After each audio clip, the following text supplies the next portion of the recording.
Kung ang tanong mo is pagkasali ka na sa SOS system is, paano kung di ako makapag-refer? Or, gaano ba ako kabilis kikita sa system na papasukin ko? Ganito lang yan. Sa system na papasukin mo, magkakaroon ka ng account.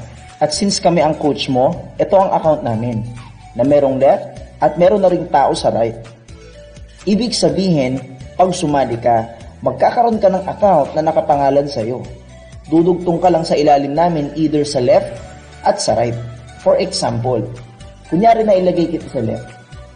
Ibig sabihin, kung ako makapag-refer, wala ka pang naire-refer, pero pag meron ako na ipasok, posible na mailagay ko sa left at posible rin na ilagay ko sa right ko. Or, pwede kong ilagay sa ilalim mo kasi pwede kong iduktong yan sa'yo. Ibig sabihin, yung pangalawang tao, meron ding sariling left and right yan. Pag nakapagpasali to, posible na mailagay sa left at posible ulit mailagay sa ilalim mo. Etong pangatlong tao, parehas din. Merong sariling tao sa left at right. Again, once na makapag-refer to, again, posible mailagay sa ilalim mo. Ibig sabihin, wala ka pang na-i-refer pero posible na kaagad na malagyan ka ng tao. Basta, mabilis kang sasali. Lastly, ang tanong, gaano ba kabilis kikita? Ang bilis ng pagkita ay nakadepende kung gaano ka kabilis sasali.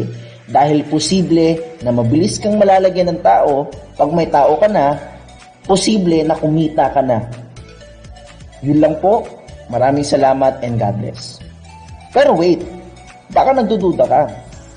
Meron na ba talagang kumita sa SOS system? Meron na ba talagang successful dito? Kung yan ang tanong mo, pakinggan at unawain natin ang isa sa mga sobrang naging successful dito sa SOS system, my personal coach, Mr. Borneo Potestad. Magandang araw. Ako nga pala si Borneo Potestad, Tubong Palawan. Okay, bago ako naging successful sa SOS system, dati ako may isda, high school graduate, di na nakapag-college dahil sa hirap ng buhay. Nanay ko, dating labandera, tatay ko, nangingisda. Mahirap lang ang pamilya namin. Magulang ko lang yung bubuhay sa aming dosing magkakapatid. Minsan, ang kinakain namin, kamuti na lang kasi walang pamilya ng bigas. Yung ulam namin, daing. Minsan, asin. Baka nagtataka, bakit ko naikwento? Sa mga nanonood dyan, baka paras tayo ng sitwasyon. Yung feeling na wala kang pera, yung tipong ang laki naman ng pangarap mo pero alam mo siyang makuha. Yung feeling na ang ganda naman ng trabaho mo pero baon ka sa room, uutang. Yung tipong lalayo ka pa sa pamilya mo para lang kumita ng malaking pera, mag-iibang bansa ka pa. Yung tipong ang sipag mo naman sa trabaho mo pero wala kang ipon. Alam mo bakit ko alam? Kasi ako dati yan, 8 years ago.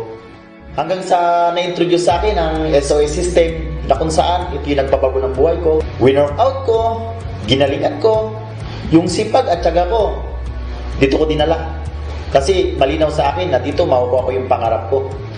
After 1 year, nakabili ako ng Mazda 3 top of the line. After 3 years, dito ko nabili yung pangalawang kotse ko, Ford Expedition 2003 model.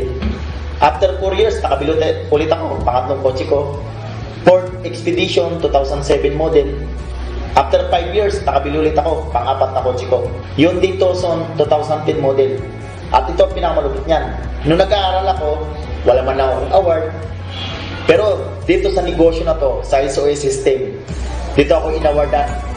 Kunita Astrodome, Araneta Coliseum, Mall of Asia, na kung saan doon ako inawardan na kumikita ako ng malaking pera dahil sa negosyo na to. At hindi lang yun.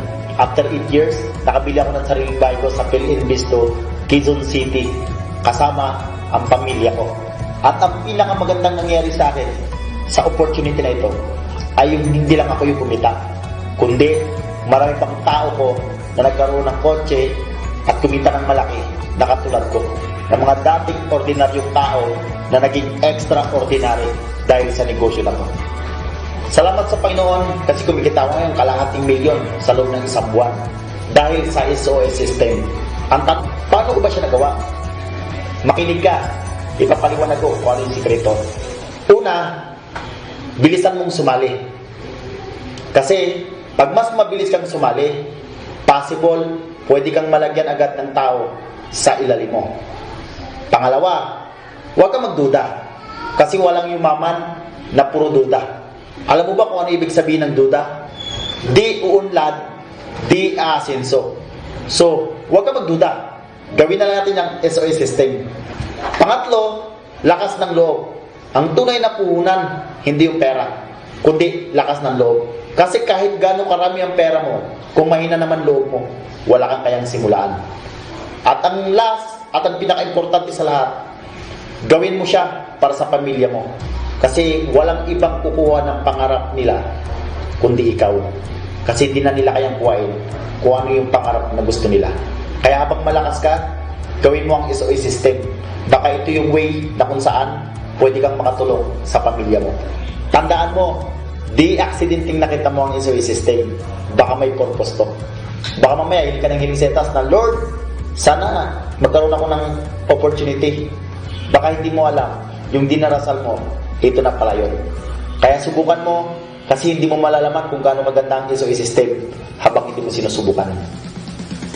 Kung interesado kang sumali at maging part ng SOS system, contact your upline or referrer ASAP.